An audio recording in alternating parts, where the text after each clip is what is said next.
Content Manager. Under the Content Manager tab, your MDM admin can set up content strategies for enterprise users. Content strategies consist of preparing configurations such as a combination of applications and Wi-Fi networks to be shared with your provisioned devices. Admins can create new content strategies by clicking Create Content Strategy in the top right of the tab. The process of setting up a new content strategy includes selecting applications that have been previously added through the App Manager tab.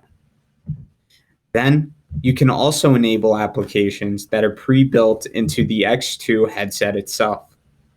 Finally, admins can select Wi-Fi networks that have been previously added through the Wi-Fi Manager tab and select which devices of which they wish to push the content strategy to.